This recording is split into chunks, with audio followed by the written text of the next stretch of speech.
Welcome to the show, Cafecito and Tattoos. Machi's Chat Shack with your host, Machi and Brittany Page.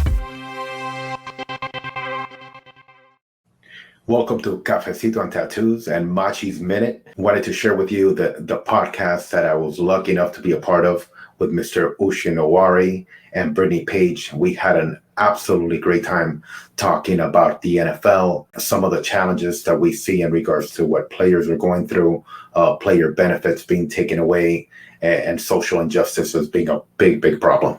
I hope you guys enjoy it. We went on almost about an hour, I would say, and we learned a lot of very interesting things about the NFL and unfortunately their common practice, which unfortunately a lot of players, especially retired players, are paying the price for this. So I hope you guys enjoy the show, and I look forward to your comments and feedback. Thank you. All right, welcome. Today's special guest, Uche Nwaneri. Thank you so much for coming on. Hey, what's so excited up? to have you. How have you been? I've been good. Just another lovely day in Atlanta. It's hanging out, trying to find some time here to chat with some folks about some sports and about some things that I know about. So I love it. Well, we appreciate you coming on, and we're excited to have you. So, so you live in Atlanta now, and that's how I met Uche. He's become one of my really good friends, and just the stories he's told me from Purdue to playing for Jacksonville and then a little time at Dallas, and now he lives in Atlanta. He had a really successful after hours bar here, and now he's just moving and grooving, and he's kind of what all athletes after retirement want to be like. He's just on a roll and trying to be an entrepreneur, got that entrepreneurial spirit. Right. I think that comes from being a lineman. You guys are known to be very wise. Yeah. You know, we are the smart. We have the highest IQ on the field. Absolutely. You definitely do. Speaking of that, football and your background, how are you feeling about Maurice Smith these days? Maurice Smith? Yeah, that one. You mean the NFLPA? Yeah, exactly, that guy. Head of the NFLPA, the guy who allowed the NFL to skim us out of more money in the CBA this last year. That's exactly the one I'm talking about. Yeah, I don't think that a lot of players, at least a lot of retired players, have a very favorable view about Maurice, just because kind of feels like he's kind of a snake oil salesman based on the kind of information we were told about him heading into his first tenure as the head of our Players Association. So a lot of things that he promised and a lot of things that he has not delivered on. But he's also been given a lot of unilateral power within the association itself. So it's hard to get him out now. It's hard to have a challenger to his reign as the head of the NFLPA. So we're trying to deal with it as best we can. But again, this is a big machine. Aside of him, what do you think is the number one issue going on right now in the NFL for the players directly? I think directly, for the NFL, the biggest issue is still the concussion issue. I think we saw, right before the Super Bowl, Patrick Mahomes went down with a concussion in the AFC title game. And that's the NFL's biggest fear. That's the owner's biggest fear, is that the concussion issue will become something that really does slow down and has a potential to even stop football. As wild as that seems, right? It still is something that's really a true threat to the NFL from a strictly cultural standpoint, because it's a violent game. I think we all know what we're signing up for when we begin to play it. But the issues that players are dealing with post-career and even some during their career is really, it poses a general health threat to anybody who is playing the sport at all. So that really does rattle the cages for the NFL whenever they hear somebody talk about that. How different do you think concussions are handled today on the field compared to when you were there? Well, it's funny. They're handled in the same way pretty much. Cause when I was, I retired in after the 2014-2015 season. So, I've had one official concussion in my career, and it was handled kind of the same way that they did with, the most recent one we can think of, which would be Patrick Mahomes, where I got pulled off the field. I knew I had a concussion, but I didn't get knocked out or anything, I wasn't, fall. I didn't stumble to the ground or anything, but I knew it because I just knew. And a couple of my teammates in the huddle knew. So we actually ran another play where I was completely disoriented and didn't really know I didn't know what the play meant. I'm asking my center, Brad Meester, I'm asking him what play are we running, and he's we're literally at the line of scrimmage while the quarterback's behind him, like going through the cadence. And I'm turning, looking at him like, hey, Brad, what play are we running?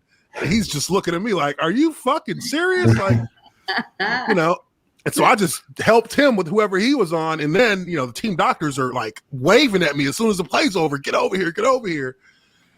So they take you through a process, they take you through the protocol. And then from there, you have to be able to get back to your baseline cognitive testing levels that you did at the very outset of the season before you did any football activities.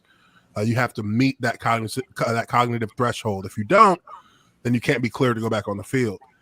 Now, it's weird because a lot of people, and me myself, seeing how Patrick Mahomes got hit and how dazed and concussed he looked, I thought to myself in that moment, there's no way he's playing in the Super Bowl, because they said I had a mild concussion, and it took me 4 weeks to get back to my base, to get back to my base cognitive levels. And that was at the end of the season. I got hurt second to the last game. So I actually didn't even, there was no practice, and I still didn't pass my cognitive test until the off season, 2 weeks into the off season. So, it was surprising to me that he played in that, but the process itself has been the same since they started with the new protocols in 2010. Okay. Great. That was a lot of information, but hey, listen, I have a lot of questions. I'm so grateful that you're here. I actually have my Raiders jersey on today. I know you didn't play for the Raiders, but the reason I'm wearing it is because Al Davis was the greatest owner in the history of the NFL. Reason being is because he took care of minorities, people like me and you, the most hires. And that leads to the question that I have for you. How are we going to fix the problem with not having enough minorities, either at the seat at the table or even coaching on the sidelines? Well, I think that it's proven to be a complicated issue. I think it's proven to be complicated mainly because, you have things like the Rooney Rule, which have been put in place in the NFL to kind of require that teams interview at least one minority position, or one minority for head coaching positions and executive positions within the franchise. And that really hasn't changed much. I mean, these guys they're interviewing black coaches, but they're not hiring them. So I think there's a real issue in how can a league that is 70% black have, so many black players on the ground level on the playing field, yet so little in way of representation in the decision-making processes and the decision-making positions that are, I guess, you could consider above the player's pay grade. I mean, Bill Bieniemy, who is the coordinator for the Chiefs, him and Andy Reid, co-coordinators. Andy Reid has basically been grooming this guy to be a head coach. He's been interviewed year in and year out, not given a head coach position. I think that it's a complicated issue because you can't, how do you tell a team they have to hire a black executive if they use an excuse or say that they didn't believe that person was the most qualified? I mean, it's a league that is based on production and results. So, that competitive nature between the players is there, and it's ultra competitive to try and let the cream rise to the crop. And I would assume it's the same way on the executive level, that we have these competitors, guys who have worked as coordinators, coaches, position coaches, who are trying to elevate into the general manager positions. These are all very highly competitive positions themselves to get into as an individual. So I really think it's a complex issue. It's really complex. It's hard to give a direct answer because you can't force the teams to do anything. Uche, the other day you showed me something and it was mind-blowing to me. That news article about the minorities and the payouts and the Concussion settlement. Yes.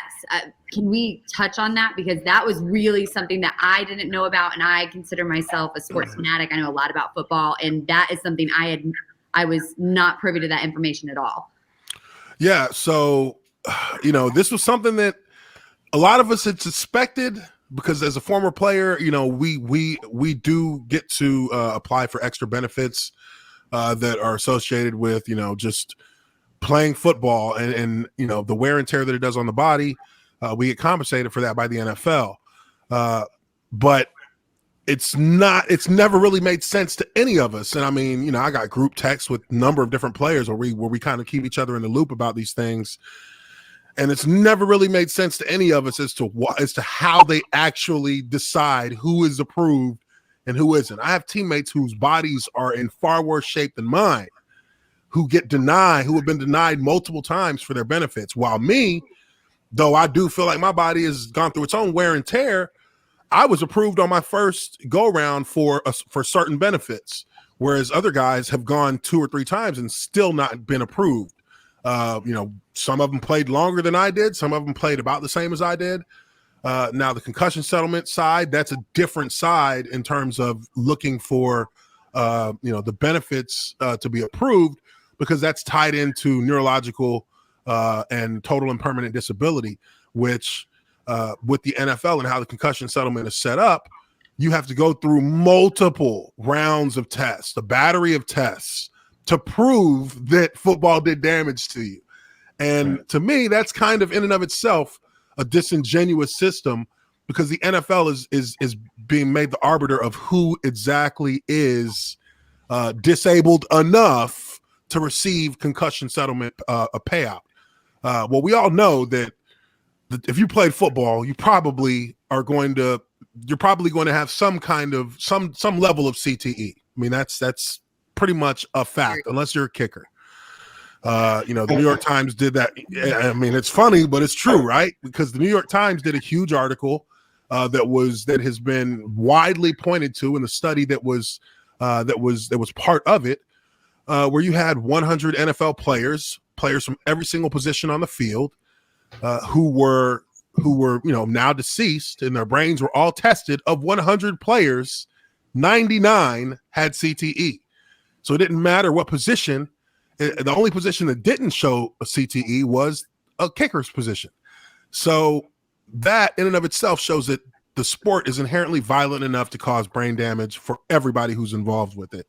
Now, the degree of that is, again, that can be different based on, a litany of factors. But at the end of the day, everybody is going to have to deal with it. The NFL has shown in how they are targeting the process and how players are approved or denied, that they're doing something called race norming, which I had no idea existed, a month ago. I didn't know that this was a tactic or a technique that they used to determine whether or not, I should be paid X amount of dollars, or my teammate, who happens to be white, should be paid a certain amount of money.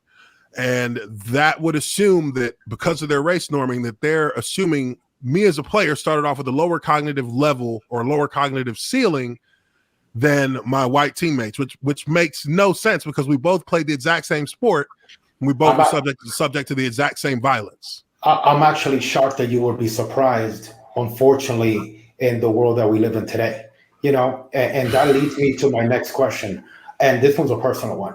And I would appreciate true honesty. I know I'm going to get it from you because that's what you're known for. But what was the first thought on your head when you looked at Jerry Jones and his statement saying that if any player kneels for social injustice, they'll be fired immediately? You having worn that helmet before. I mean, I wasn't surprised. And honestly, Honestly, I feel like the majority of NFL owners feel the exact same way. They just know that it's much harder to say that to a room of guys who really, if these guys decide they're not going to play football tomorrow, then you're going to start losing money. Jerry Jones is in a unique position, as Jerry Jones actually has ownership of multiple teams in the NFL. A lot of people don't really know that. Jerry Jones is part owner of the Las Vegas Raiders, as well as owner of the Dallas Cowboys. Oh, yeah. He's part owner of the LA Rams as well, because he has money invested in that stadium. He has money invested in both the LA stadium and the Las Vegas stadium. He's the one who put up the money to hold up the Las Vegas Raiders as they were looking to get a new stadium in Vegas. So he actually has an investment in multiple NFL teams. So he has the leverage to be able to say things like that, and he knows he can, and nobody's going to say anything to him because he's still Jerry Jones. But I think that Jerry Jones is until he, and I hate to say it, until he moves on, it's going to be hard for a franchise like Dallas to ever really get out from under his shadow, because they can't. And that's why they continue to be, a mediocre team at best, is that they can't move past his kind of influence throughout the NFL. But I wasn't surprised when he said that. Man, I was shocked personally, and I was insulted. And I'm not a player. No, it was definitely insulting, but we know how the game is played with a lot of these guys. Like, we're a commodity to them. We're an asset. We're not necessarily a person in their eyes when it comes down to it, because they got, they're businessmen. They don't look at us like that. And unfortunately, who I blame is the fans. The fans, and that's the part that I've never understood. And I'm a fan of the sport, but fans typically align themselves with the ownership over the players. And if you look at the bar, I'm pretty much closer to the player as far as our upbringing, our struggles, our sacrifices, that I am to the ownership group. But it's that mentality that's instilled, early on, that these are commodities and they work for me. So if the fans start looking at things a little bit different and understanding the human side of it, what's going to happen? The average time lifespan for a player is like 3 years in the NFL contract. 3 years. Right. There you go. Average career lasts 2.8 years. Yeah. Right. So not being able to relate with that individual that has struggled, is doing everything the right way, is putting his body on the line, and really aligning yourself with the top brass, that's not right, Well, yeah, I agree. I think that people tend to be very tribal when it comes to these kind of things. And, you would think that you would be kind of going against your own self-interest if you're looking at an owner of an NFL team or an owner who has control over players who come from all different walks of life, and a lot of whom come from either working class or impoverished families, impoverished parts of society, and work themselves out of that to become productive citizens who are making a great living as a professional athlete. You would think that people would be more attuned to gravitate towards that kind of individual, because it's the underdog story, right? That's the people who aren't expected to be successful who become successful. A lot of these owners, I would say sans Shad Khan, a lot of the other owners in the NFL were born with that kind of, with an already elevated status that allowed them to move into dealings that brought them to be NFL owners. Shad Khan is a guy who came over here at the age of 16 from Pakistan and went to the University of Illinois. So shout out Big Ten, because I went to Purdue. He built his entire empire. His entire net worth is built from his own hard work. And he is the American dream. Now that he's there, now that he's at the table, now that he's, really the first minority owner of an NFL franchise, I think that, it kind of sets the stage for the next step in that. And I think that there needs to be eventually black ownership in the NFL to kind of give, kind of a balancing effect to the perspective that a lot of the owners have. Because again, a lot of these guys have been owners for decades, and they're looking for the good old days when they didn't have to worry about a CBA or paying guys benefits once they retire, paying for guys' health care once they retire. These aren't things that the owners really want to do. If they could cut it out, they would cut it out. And they're actually working towards that. So, when you have the population looking from the outside in and kind of following the lead of, well, these guys should be grateful for being able to work this job, and the owners shouldn't stand for anybody, quote unquote, disrespecting our country.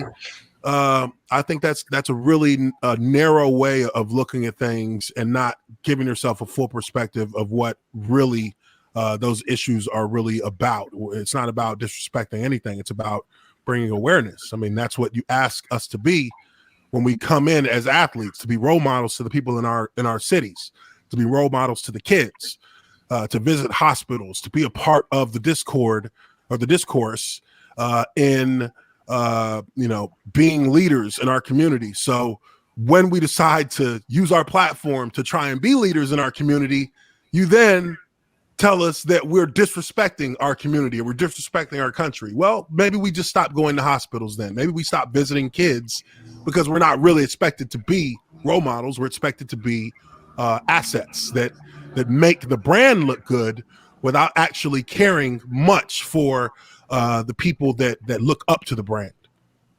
Well, that's so much of what I feel like the society that we live in. Everyone is entitled to an opinion, and that's what everybody says. Like, everyone has their own opinion. We have to respect everyone's values and morals and opinions.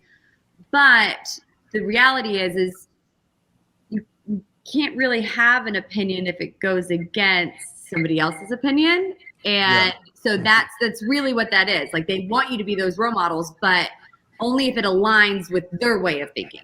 Mm-hmm. Yeah, and that's that's not a role model. That's a puppet. You want me to play a role for you instead of playing a role for the people that I represent, which is, and when I was in Jacksonville, I represented Jacksonville. So the people I would go out and speak at schools in Jacksonville, and I would speak honestly about how I feel, we should prioritize things in our young life as youth, and how that can help us grow as we become adults. So it really does seem hypocritical that in one hand you want us to be that, and you say, hey, why are you getting in trouble when you go out to a club or some stuff? When you see athletes get in trouble for doing this or that, well, you're not being a role model. You're not being a role model. But then when they see that there's a need for somebody to stand up and say something, when you're talking about things like police brutality, and when you do that, now you're disrespecting the flag because you're silently protesting and taking a knee during our national anthem, which the national anthem being played before a sports event is in some cases a paid for service. Like in the NFL, the military pays the NFL to do any of these military associated activities. When they bring soldiers out who are back from being shipped off, and they have a meeting with their family at midfield or waving to the crowds on commercial breaks. That's all stuff they pay the NFL for. The NFL's not doing that out of the kindness of their hearts. Didn't know that. The NFL is getting paid when they do the flyovers. The NFL gets paid to do flyovers. So now it makes sense. I get it now. It's a business still, even with all of this patriotism that they tried to shroud the game in after 9/11.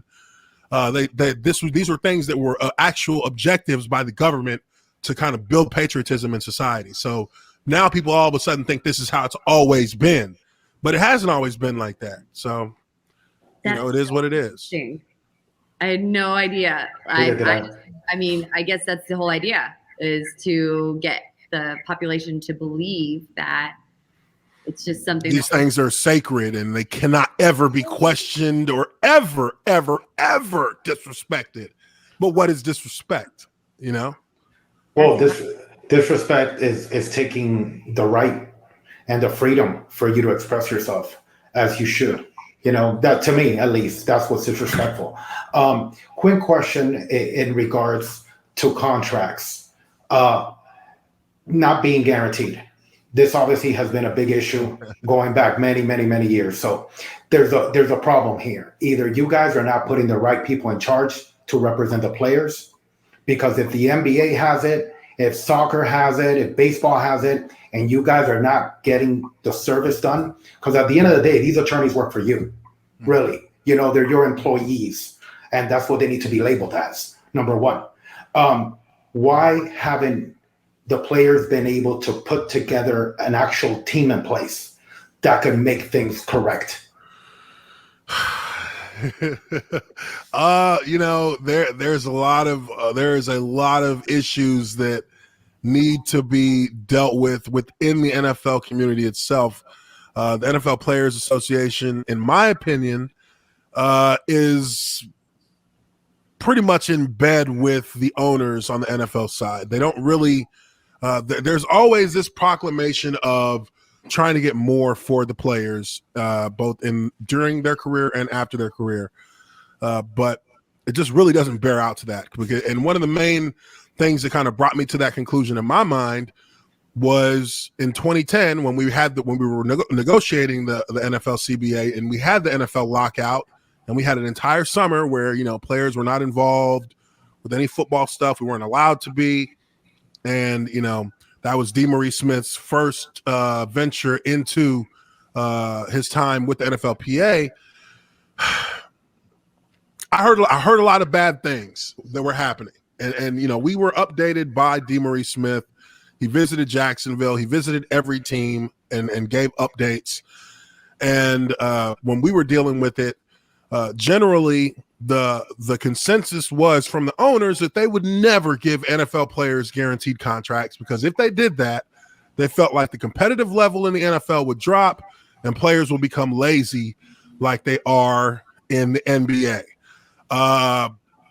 You know, it was for players, and I know this from being there, players were prepared not to play the entire next football season. Players were of the mindset, we won't play at all, because that's the only way that's the only way we can beat them, by not playing.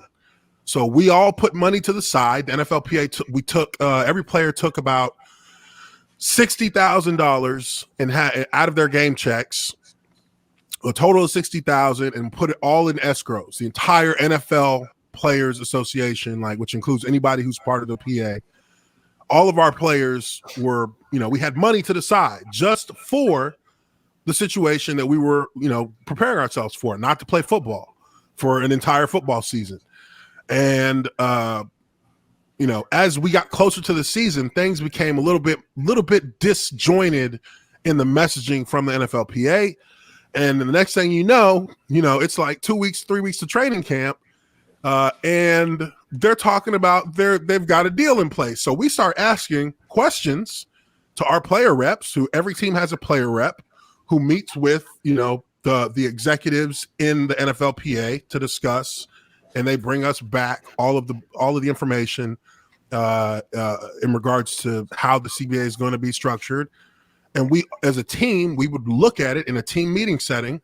We would look at all of the information on our screens, and we would, you know, have open discussion about it. They refused to give us any guaranteed contracts because they said there was no way for them to insure it, to have insurance behind it, and there was no company that would insure the NFL for the amount of the salary cap each and every year. So that was out of the question. And they didn't add, they proposed to add to our benefits, which they now in 2020's CBA are now going to take 25% of those benefits away for players post-career. That's coming in 2 years. Not surprising. Not surprising. But I mean, you know, I got a YouTube channel. I was putting that information out there before the vote for the new CBA went through, and I was letting people know, look, they're nickel and diming us. They're nickel and diming us. They're waiting a few years, and then they're changing stuff. And they're taking away from the benefits that retired players have. They're taking away from the benefits that current players would have when they're retired. And they're doing it in an underhanded way. So in 2011, they went ahead and validated that CBA, which would be a 10-year CBA that got renewed in 2020. That 2011 CBA, from what I was told by multiple players, not only in Jacksonville, but on other teams as well, New Orleans, Indianapolis, that the NFLPA was paying guys like Drew Brees and Peyton Manning to force their, to heavily influence their teams to ratify, which means basically confirm that CBA. I heard Drew Brees got like $4 million. I heard Peyton Manning got more than that. Like basically saying, here's money, get your guys to agree to this CBA. So, it was very underhanded in how they did that. Now we fast forward to 2020 and another CBA. And in this CBA, they changed the rules. They changed the verbiage in the contract after the vote had already been finished and the CBA was ratified. So they actually changed the rules after we already decided what they were. Wow. Which now takes 25% of retired players' line of duty benefits, total and permanent disability benefits, and healthcare benefits away from them starting in 2023. And that there's that, and this has kind of brought everything full circle with the race norming for the concussion settlement, because now, as we saw, as people within the community see that they've changed all these different things around at post agreement for the CBA, some people in the concussion settlement diagnosis community started coming forward and telling players and telling people who represent player advocacy groups that the NFL has been pushing for the race norming measurements instead of the regular measurements. And that has really put a spotlight on the discrimination, because it's verbatim. It is defined discrimination based on race. I mean, how else can you define it? Well, I would appreciate if you could spread the word for me. I have an initiative that I would like for you to share with your peeps. And number one, it's the mindset of the players. Mistake number one is on draft night, hugging the man that does not represent you. So he don't represent us at all. He's the big boss, and you're just a commodity. So the mindset has to be, listen, when you go up to that stage number one, don't embrace that man because he doesn't work for you. Second of all, take a knee and let them know where you stand from day one. When you go on stage, because now you have a platform, they can't control your reaction. They're expecting the reaction that's going to bring ratings, that they're going to use for marketing materials, and that's how the recruiting continues to grow year after year.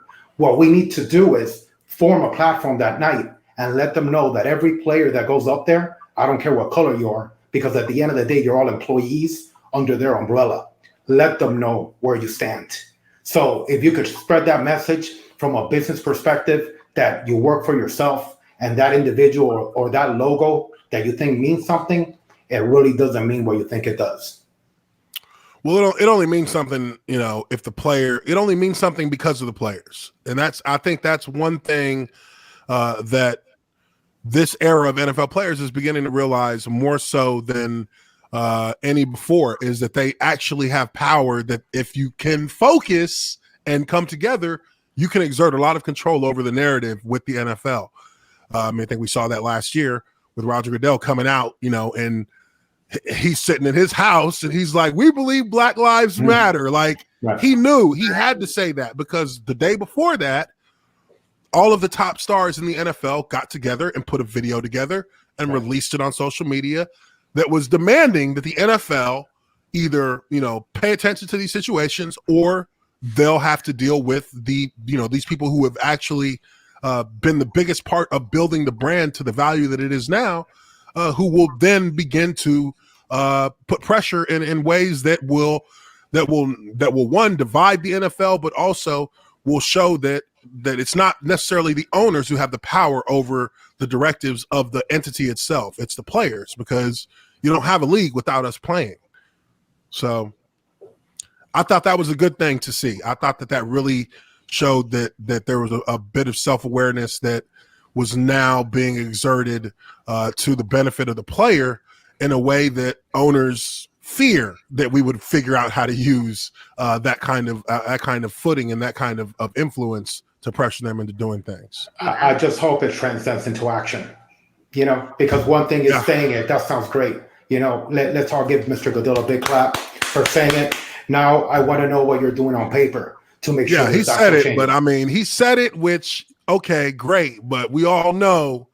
And I mean, if you've ever met Roger Goodell, which I've met him, he's visited and talked with teams every year.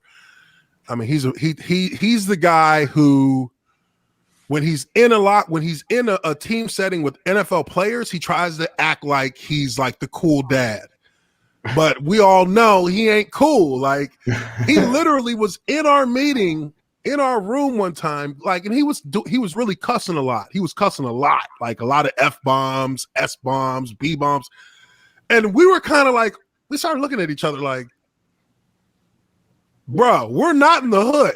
Right. We're at work. Like, speak to us with, we don't like you talk to the owners. Like you talk to the owners. Exactly. And players stood up and was like, look, man, like, speak to us with a little bit more respect. Like, you're all this cussing's unnecessary. Like, we understand, like, we're talking business here. Like let's talk business. Don't talk to us like that, because we're not out on the street. Like, what are you doing? And he started calling, he dialed it back. But it kind of embarrassed him, because he thought that he was relating to us by cussing a lot. And we were like, no, dude, we're grown men. Like, we don't need to hear curse words to feel like we can relate with you. Like, speak to us with some context and with some actual depth, so that we can have a conversation, Oh, that's so funny when people do that. When they change. Yeah. I knew some people, be so well spoken, everything was perfect, and then they get around a certain group of people, and you no longer could even understand what they were saying. Like, it's like, who are you? People do that instead of just staying genuine and staying who you are, because people obviously gravitate to a person because of who they are, or they don't gravitate to a person, which I feel like is more of Goodell's world that he lives in. But regardless, the guy makes $55 million a year. No, he makes more than any player does. He doesn't need a lot of people. You know what I mean? And they pay him. He doesn't get paid by, he's not getting paid by the league. He's getting paid by the owners of the teams. They're the ones that pay him. Of course. He's representing their interests, not the players. He's their sales representative at the end of the day. And Absolutely. he was pushing a product that you guys weren't buying. As simple as that. Absolutely. We were just weren't having it, because it was off-putting. It's like, dude, why? Why is this like turned into like this ain't no like adult comedy club. Like, just let's talk, I think he's always had a problem with trying to kind of relate to the I guess average player, because our opinion of him is based on his actions, and the actions that he's taken against a lot of players has been unfavorable, and not always in the not always in an unbiased way. So we kind of, we see him as a snake. We don't believe anything he says. We really don't. Well, since you're so outspoken, I love it. I love the fact that I'm getting it straight from you. That's why I love, all your ventures, your podcasts, and everything that you have going on. Tell me a little bit about the hypocrisy, of the conduct policy of the NFL when you're comparing players and owners or executives. Man, these aren't the simplest of issues, just because there's a lot of politics in it, and I'm not saying politics on like in a national level. I'm talking about within the football world. There's a lot of politics that really comes into play. And some guys get treated differently, and some guys get treated more harshly than others, and some don't. I mean, you look at a situation like New England Patriots. You look at multiple scenarios where this team was caught in compromising positions and was suspected of doing, some cheating on numerous occasions. One where they were actually caught, and And you see it play out in a way where the NFL gives the Patriots a $500,000 fine, but the evidence and the tapes that actually were recovered that showed that they were cheating, well, those just disappeared. We don't know what happened to those. Those are gone now. So there wasn't any real account to the public as to what these guys were doing, what they were filming. You saw little clips here and there, but again, this is a team that was caught doing it, which means they were just caught that time. How long have they been doing it before, and how long and did they pick up and start redoing it since? You move forward, and you got Deflategate, where now your quarterback, the GOAT, Tom Brady, he's caught, in a situation where he's deflating footballs, and these footballs are, it's found out during the course of a playoff game that there were balls that were deflated, which makes a cold ball easier to catch for a wide receiver because you can squeeze the ball and, you eliminate its momentum completely. Tom Brady destroys his cell phone. And this actually got to a level where they were thinking about bringing in the FBI to start investigating this because Tom Brady destroyed his phone. And, all these investigators from the NFL were having to go through all these different paths to get information. And then they found out that he was involved with cheating. Well, he got a 6-week suspension for doing that.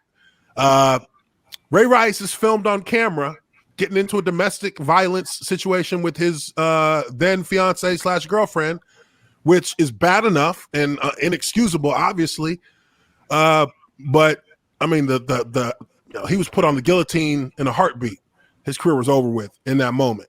So you have a guy who's actually destroyed the integrity, a guy who's actually tarnished the integrity of the game itself, the competitive spirit of the game, who is only suspended 6 weeks, and a guy who, while completely, an unacceptable act was committed, that is technically something that happened in his personal life. So how close can you really get to saying he shouldn't have a career anymore when it's something that for a normal citizen you may never even have heard about, because that would have been their private life. Their corporation that they work for doesn't know that they got in, that they knocked their wife out in the elevator.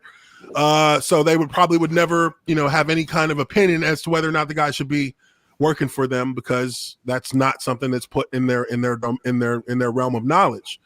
But on one sense, like I said, damaging the actual core values of the game itself was bad enough for a 6-week suspension. Whereas another guy who gets into a personal dispute or personal violence against his wife, then his career is completely done. He'd never got another look from another team, never got offered to come in and even try out. He's just totally done. But even more than that, you get guys who, like the receiver from Seattle, who, he's got a substance abuse problem with alcohol. Josh Smith, I think, or Josh. From Cleveland. Yeah. He's an alcoholic. This is a kid who needs help. He needs help, but he also needs to be working, because what is the one thing? Josh Gordon. There you go. Perfect. Josh Gordon, we know he has a problem. Now, you're punishing him and keeping it and basically putting his career on indefinite hold, when the probably the more productive thing to do would be to keep him in a space where he has people around him who are able to help motivate and keep him on the right path. Him just being held, being put in a position, because a lot of players, whether you know it or not, have been in the drug program for failing for weed or for getting a DUI, or anytime you get arrested or have police called into any situation as an NFL player, they're sending somebody to come drug test you the very next day. Like, somebody will come knock at your door and be like, pee in this cup. Because as soon as you're in any kind of personal conduct issues, they're going to find out if you have anything in your system. And then from there, they begin the process of you being in the program. But I always felt like a guy like Josh Gordon, who and I had a teammate personally, Justin Blackman, a guy who was extraordinarily talented. A monster, unbelievably talented. Unbelievably talented, dude. I literally was in Dallas, talking. Me and Des Bryant are talking, and Des Bryant is like, people don't even know this. Justin Blackman was better than me by far. Like, I'll admit that. He was better than me. And I was like, yeah, he was better than you. And the Jaguars did nothing to protect that 3rd overall pick when they knew he had a drinking problem. They didn't do any kind of intervention. They just, left him to his own devices. This is a grown man, a lot of money, a lot of free time. If you're not careful, you can ruin a lot of shit that way. And Justin Blackman was an unfortunate case of that. The NFL, I think, should be looking to to preserve those players' careers and preserve those players' time and abilities through intervention, not through punishment, not through punitive, like we're not going to let you play no more. Well, then what does he got to lose? You already got him out indefinitely. Josh Gordon's out again indefinitely. Well, at this point, you got to pay for their treatment. That's why you have to invest on the player. That's why there's no monetary value for them as a league. So it's a lot easier to push you aside and bring on the next one. Mm-hmm. So there is no treatment program offered by the NFL? I mean, it's basically probation. It's a probation program. So, you get drug tested an absurd amount of times a month. And there's all kinds of stipulations. If you leave the city, you have to call them and tell them where you're leaving to. And when you're coming back, they'll send somebody anywhere in the country to come test you if they feel like it. But there's not, other than that, you have to go through 2 seasons of that before they let you out. But once you go through that and finish that, or while you're going through it, there's really there's nothing else there. It's just you getting tested. So if you have a guy like Josh Gordon who has been routinely indefinitely suspended because of alcohol issues, you would think, okay, let's get him in a treatment facility. Let's get some of our people to be around him 24/7 to help him stay on course. If nothing else, simple fact that we know we can't trust you to be by yourself, we'll have somebody live with you and they will watch you every day until your career here is done, but you'll be on that field playing and you'll make money. We just won't let you do anything like to put yourself in a bad, compromised position, which I think it's extreme, yes, but at the end of the day, hey, do you want this dream that you worked your entire life for or not? If so, then we need you to commit to like being somewhat monitored and chaperoned everywhere you go. Right. When you're done playing and your career is done, you may, at that point, you may have passed the mental need for alcohol or drugs or whatever it may be, and you may be fine. Or you can, you may fall back into it and ruin your whole shit. But either way, you got you a couple Super Bowls and you had a good career. You made a lot of money, and now you can go do whatever you want. It's on you. What's so bizarre about that is, so I know obviously for reasons of family, I know how the WWE works. And though each one of the WWE contractors, wrestlers, they're independent contractors. There is no insurance. There is no guaranteed contract. WWE, they fuck. I mean, excuse my language. They fucked them over. They fucked them over so bad. Oh my God. One of my favorite things my girlfriend, Lacey Von Erich, Carrie Von Erich's daughter, said is she was in the ring with Hulk one day and she definitely got a concussion. And the way they took care of it, now this was a few years back, it might be a little different now, but was, all right, just go get a beer. Like there was no sense of taking care of the actual contractor at that point. However, what they did do is they offer almost unlimited payment for rehab. Like we have Scott Hall and we had Jake the Snake Roberts staying with us, and they had both been through the WWE rehab program 10 to 12 times because substance abuse was so big in that arena. And that I would feel like that would be something that would be across the board with all athletes in all sports, because when you go from first of all, you're beating up your body. So painkillers, huge thing. Then you go to retiring. So now what? Now a lot of people are just depressed, lost, don't know what they're doing. That's why what you're doing is so impressive, because it's not of the norm. But now you really build on that problem. So I believe there should be a program in place to help players through that and help heal them, instead of just saying, I mean, we'll take care of you as long as you're playing for us, but after that, you're on your own. Which is when really, I believe, the problems really set in. But if that doesn't happen, unfortunately, in our society, how do you think that's going to happen in our business? We have the same individuals. When you look at the NFL, when you look at the WWE, it's the same owner. It's the same circle. So it's all capitalism.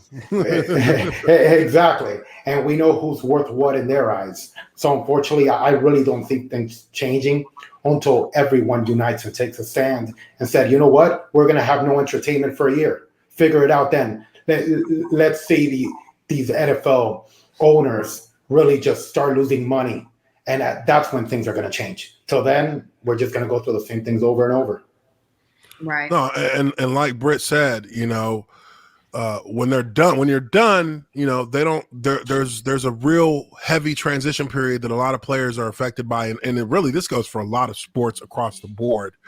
But it really falls back on the league and the union itself to kind of set the tone for how you help players transition. And there's only one league that really does that the right way, and that's the NBA. I'm good friends with Jason Terry. Jason Terry, longtime 20-year NFL or NBA player, won multiple championships.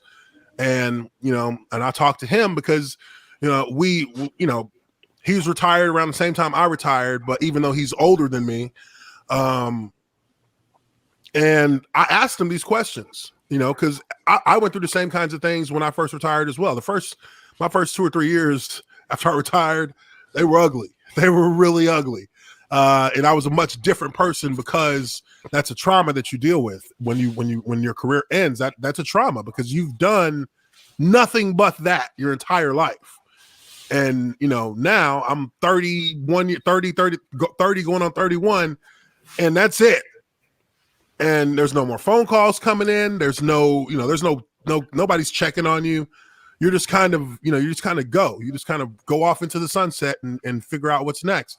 And it doesn't really matter if you're successful once you retire, because that's all superficial on the surface things.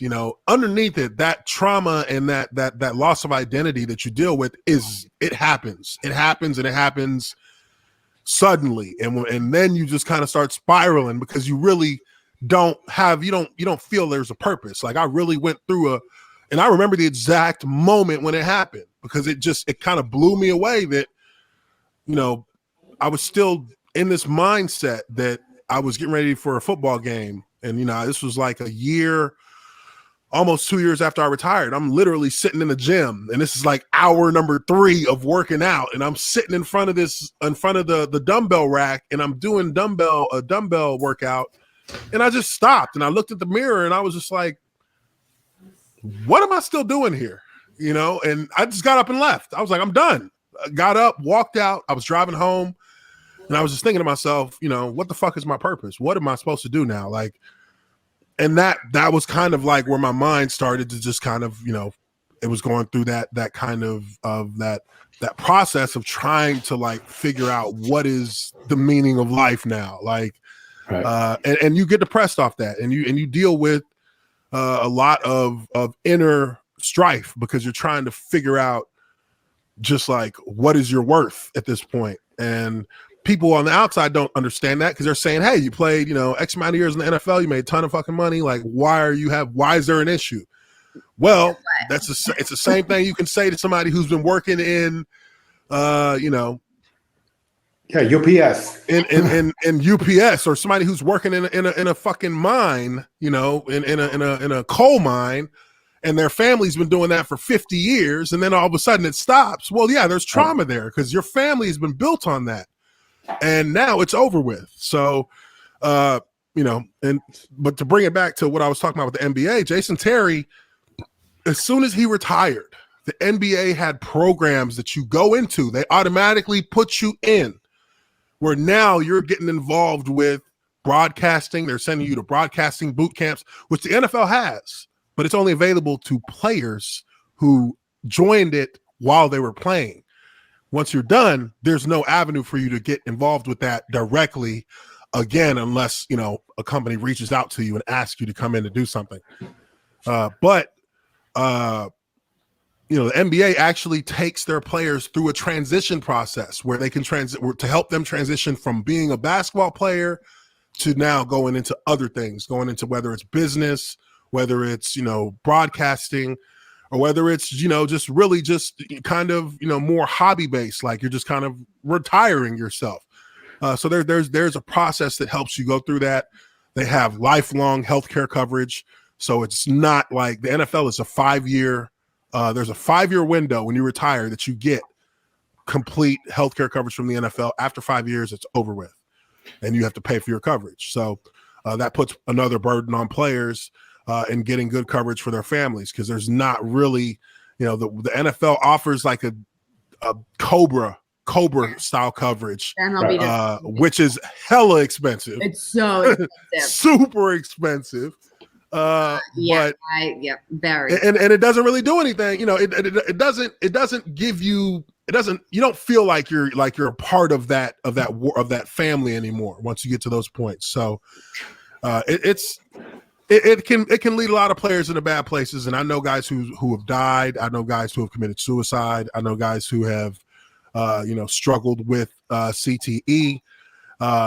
Myself, I feel like I'm lucky. I feel like I feel like part of the reason why I haven't necessarily been dealing with any kind of, I guess, visible effects from football has been because I didn't start playing football until I was a sophomore in high school. I think that, to me, is played a huge difference, because a lot of guys that were my teammates, almost all of them, been playing football since they were little kids. And I think that the damage starts there, on an undeveloped brain. While their mind is developing. And it continues to build, and it continues to be a part of the buildup of your brain. Is also has some issues centered around all damage that's already been done from being a child to being a young youth in middle school to now being an adolescent, like in high school. And there's just that mounting of damage that just continues to build up. And then you get into college, where it gets even more competitive and more violent. And then you get in the NFL, where it's faster and more violent. And, by the time guys are 35, 40 years old, they're shells of themselves. Like, we just had a player just pass away the other day. Derek DJ Johnson played for the Denver Broncos. He's 47. He just died. Like, no, how does a professional athlete die at 47 unless it's because there's other things going on in their world? You know what I mean? So how did you transition into being as successful as you are when it comes to being in front of the camera, to writing, to producing, to being involved with 3 different shows that you've been a part of? How did you know that's what I want to do moving forward? Shit, I didn't know. I didn't. It wasn't, I opened up my businesses in Atlanta before I retired. So I had businesses going for about 2 to 3 years before I actually retired. So I already had things that were moving just to, continue to build on, a brand that I started, and, have streams of revenue that were coming in, even before I finished playing. But I think that kind of had that set me with the foundation as I retired. But even at the same time, I those were kind of separate from what I was dealing with on a personal mental level. So for me, that wheel was already turning, and it was doing what it does. And I knew that, being in Atlanta and have an opportunity to get exposure. And I was lucky enough to get exposure to a number of different cable networks that wanted to do episodes for their TV shows at my place. Love and Hip Hop Atlanta, Mystery Diners, Barmageddon, Vanderling. I even got pitched to be part of a Vanderling Rules style TV show, to be the focus of it. Met with a couple of casting producers, couple of executive producers, and producers from Bravo, from VH1. And, me personally, I'm not really with cameras being in my every moment life. I don't need that. I never wanted that. So I declined. I'd rather them focus on my brand and focus on what it's doing rather than focus on me, because, I enjoy my privacy. So I'm not willing to give that up for any amount of money, because I don't need it. So, really, the brand built itself and became a staple in Atlanta with Anchor Bar. And, a lot of people, whether they be in Miami, where they be in New York, knew about that place. So I enjoyed doing that. I enjoyed doing it. It ran its lifespan, and I was completely content with, rounding it up when I felt like it was time to round it up. But I look to continue to grow and build things for my own legacy as I keep going forward. So, where can we find you now? If I want my audience to start stalking you, where do we go? You can find me in a number of places. I have a couple channels on YouTube. I got the Observant Lineman on Geeks YouTube. and Gamers, I think too, Geeks right? and Gamers. Yep. I got Geeks and Gamers. Also got I just started another channel, the Ath Geek. So it's the Athlete Geek, but I just call it the Ath Geek. And that's where I kind of, get into my whole superheroes and stuff like that and movies. That's where I get into talking about those. But I'm on Twitter. I never was a huge social media cat on Twitter. I've been on Twitter since 2019, and I barely used it until last year. Last year, I started using it because I was, getting into the media the content creation. So I actually tried to commit into it. Now I'm a part of that ugly machine of Twitter. I'm on that mug every day, typing and going away and stuff. You better same be way careful. Everybody else do. Better be careful they don't bang you. Hey, they're going. I'm trying not to get canceled. But you never know. I like to say some outrageous stuff. Well, I don't say outrageous stuff. I just say what I feel. Like I'm not really. I don't say anything to offend anybody, but I don't, but if you're offended, then that's not my problem to deal with, because I'm not attacking any person in general with things I say. I just kind of say how I feel about certain things. Like I feel there's a right and a wrong to everything. But at the same time, right and wrong is also subjective in a lot of people's eyes. Some things people think are right. Some things people think are wrong. Makes full circle with what we talked about earlier about aligning with people's beliefs. It's acceptable as long as the majority believes that way. Yeah. And I just don't care what the majority believes. I only tell you what I believe. I don't care what you believe. Like, you can believe whatever you want. I don't have a problem with it. Well, in the show, we feel the same way. This is a free space to really share your opinion and understand who you are as a person. There's no censorship whatsoever. And whoever likes it is more than welcome to tune in. Whoever doesn't like it, you flip the switch and everybody's happy. I don't want you got a choice. Yeah, absolutely. You always got a choice. I love it. Britt, you have anything else for the man of the hour? I know he's got to go. We've kidnapped him for an hour. Tony Khan coming into the studio in just a minute, so I'm going to prep up this room. But Uche, man, you let me know when Tony Khan comes in there. Tell him Uche says, "Pay Yannick Ngakoue." No, I'm just playing. I can't FaceTime you because you don't. Yeah, tell him he's running out of players. Just tell him you know me. Then pay attention very closely to his reaction. We'll just film it all. We'll just have production on it. Uche, it was an absolute pleasure having you on the show, man. Thank you for keeping it real, being 100. We appreciate it. You're welcome back absolutely anytime. If you want to, unleash on anybody, feel free to come here and let them have it, brother. We want to listen to it, okay? You should bring him on. No, I really appreciate you guys. Wednesdays. Uche can talk. Don't do that.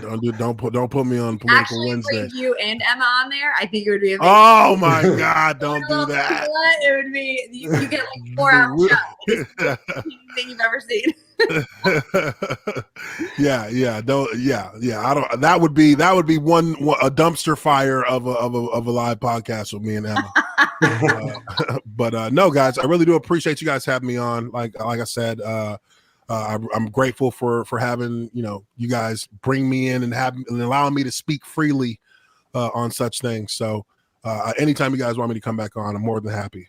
Thank you so much, man. It's been an absolute pleasure. Britt, you're awesome as always. Thank you so much. And you guys enjoy your weekend, okay? We'll see you soon. Thank you. Same to you. Have a good one. Bye-bye. Bye.